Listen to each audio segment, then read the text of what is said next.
Trois visites médicales scandent le trajet de Léo. La première ouvre le film. Le plan liminaire dévoile le jeune homme assis sur une chaise. Derrière lui, au fond du cadre, des ustensiles médicaux entassés sur un chariot roulant valent comme indice du lieu où démarre le récit. Vraisemblablement un cabinet médical. Ce que renforce encore le bourdonnement électronique sur la bande-son qui accentue son caractère clinique. Léo est donc assis, une position qu'il n'occupe que très peu dans un film où il est le plus souvent debout, immobile ou en marche, ou alors couché, mais assis vraiment très rarement, car les situations par lesquelles les gens sont assis dans la vie, s'alimenter à une table, travailler dans un bureau, sont totalement absentes de la sienne. Lorsqu'il s'assoit, ce n'est jamais très confortable. Il est par exemple sur le sofa d'un client qui a envie de lui parler, et il coupe court aux préliminaires pour accélérer le moment de se coucher. Bon, ça te dit d'envoyer parce que là on commence à se faire chier, non? Sur ce même, sauf si on l'y oblige, comme dans ses trois visites médicales. Ses yeux sont dirigés vers le bas du cadre. Après quelques secondes d'immobilité, il lève ses paupières et son regard plonge horizontalement vers un hypothétique interlocuteur. Il ne lève pas les yeux parce qu'on lui adresse la parole. Au plan suivant, le contre-champ, l'homme en face de lui va lui poser une question, lui demander s'il tousse. Mais ce n'est pas parce qu'on lui parle que Léo lève les yeux. L'opération est inverse. Ce regard vers le bas qui pointe tout à coup sur quelqu'un paraît au contraire inviter l'interlocuteur à lancer la réplique, commencer la scène, entrer dans le film. Ce regard qui se dresse est l'input du film. Il le démarre. Ce lever de paupières est même en fait un lever de rideau, puisque même si nous ne le savons pas encore, nous sommes sur une petite scène de théâtre. Des trois médecins qui traversent le film, un seul porte une blouse blanche. C'est celui-là, celui de la première scène. Précisément, le seul qui n'est pas médecin. La blouse blanche, indice de sa fonction, est un costume de théâtre. Le signe est un leurre. Les vrais médecins, eux, ne porteront pas de blouse. Le faux a besoin d'un costume. Nous sommes dans une mascarade. Plus tard, le même enfile des gants médicaux pour effectuer une palpation sur le sexe de Léo. Pourquoi enfiler des gants alors est la tombée des masques? Je vais vous soulager. Je vais vous soulager, c'est l'horizon normal de toute consultation médicale visant le soulagement de son patient, l'annihilation de sa souffrance. Mais dans ce contexte ambivalent, la phrase prend un autre sens. On y entend la façon dont le langage familier décrit l'éjaculation. De fait, la consultation bascule en séance de masturbation où le médecin tutoie tout à coup son patient, l'appelle mon petit chat. Celui qui consulte, c'est en fait l'homme en habit de médecin. Celui qui payait, c'est en fait le patient. Tout est sans dessus-dessous. Un plan large confère à cette branlette une dimension de cérémonie sexuelle. L'homme à la blouse est désormais de dos, massif, posté au niveau du sexe du jeune homme, qui lui est allongé sur le dos comme un gisant, à peine troublé par les spasmes de son éjaculation. Quelque chose de vaguement morbide double la dimension érotique de la scène. L'emplacement de l'homme, sa blouse, la position du jeune homme, tout cela évoque fugitivement la médecine légale. Un corps défunt qu'on ausculte. Tout au long du film, cette image va prendre différentes occurrences, celle d'un corps, déjà cerné maintenant. Entre ce qui est demandé et ce qui est obtenu, il y a toujours une disjonction. Un plan séquence succède à la scène. Léo est sorti du cabinet, il marche dans la rue suivi par la caméra. Le cadre permet de voir les billets qu'il vient de gagner dans la poche arrière de son jean. Sa démarche est chaloupée, décidée. Elle dit le contentement du personnage au sortir de son travail, la satisfaction de l'argent gagné. La caméra le suit, toujours de dos, médical, est aussi un animal sauvage, et ce zoom furtif vers lui, que le film va reproduire souvent, dit la seule façon dont on peut l'approcher, très vite, à la dérober.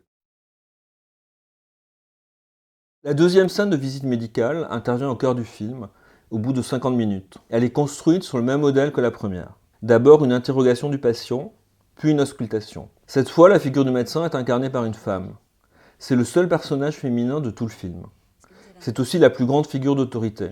Cette fois, la scène débute non pas par un plan sur Léo, mais par un plan sur la doctoresse. Un plan silencieux, où elle toise son patient salement amoché par les coups de son amant. Dans le contre-champ, Léo apparaît comme un petit garçon, assis sur le bout de sa chaise, plongeant son regard vers le sol entre chaque réponse. Il essaie d'esquiver les questions, mais une autre question l'enjoint à dire ce qu'il essaie de dissimuler, à savoir sa polytoxicomanie ou les coups que lui a infligés Had, l'autre escorte dont il est amoureux.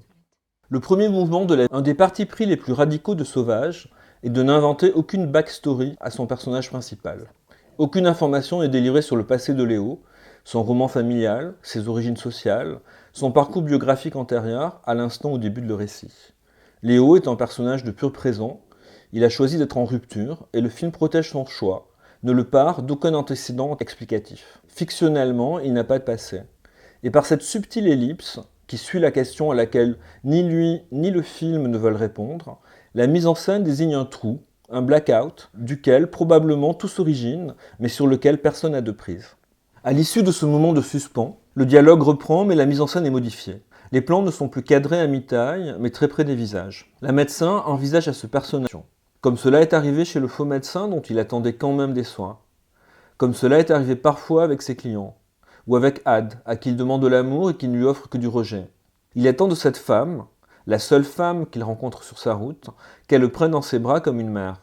Mais là où tous les autres personnages refusent de s'ajuster à sa demande, la doctoresse consent à lui faire un câlin.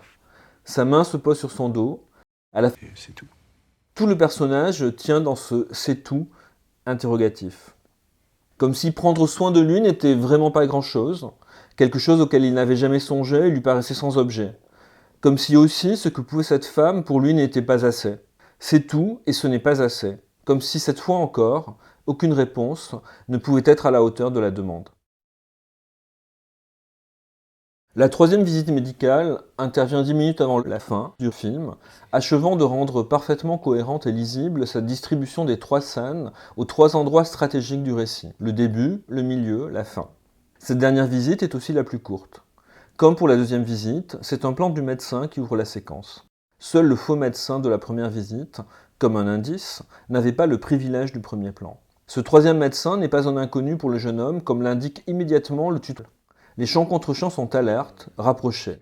Mais surtout, chaque personnage occupe presque la moitié du cadre en amorce lorsqu'on ne le voit pas de face. Tandis que Léo se tient silencieux ou répond de façon laconique, comme un suspect dans un commissariat, la silhouette du médecin, de dos, ombrée, obstrue la partie droite du plan. Léo est cadré depuis l'épaule du médecin, exactement comme s'il était tenu en joue, pris dans un viseur. Pourtant, il n'a jamais paru aussi sûr de lui, davantage dressé sur sa chaise, dans le plan, que dans les 2 précédentes visites. Son apparence, bien sûr, n'a jamais été aussi soignée. Sa coupe de cheveux sur le côté, bien peignée, lui donne des airs de petit garçon de bonne famille. Et surtout dans le dernier mouvement de la scène, et la scène se termine. Sa fin est symétriquement inverse au début de la première visite. Dans la première, Léo levait les yeux et initiait l'action par son regard. Dans la dernière, il baisse les yeux, comme on baisse un rideau. C'est peut-être à cet instant précis que la comédie de la conjugalité heureuse s'arrête. C'est peut-être ce doute, inoculé par le médecin malveillant, qui fera germer sa décision finale. Cette symétrie de composition entre la première et la dernière scène se poursuit dans les 2 séquences qui suivent chacune d'elles. On se souvient qu'après la première visite, Léo marchait dans la rue avec entrain et son élan semblait tracter la caméra.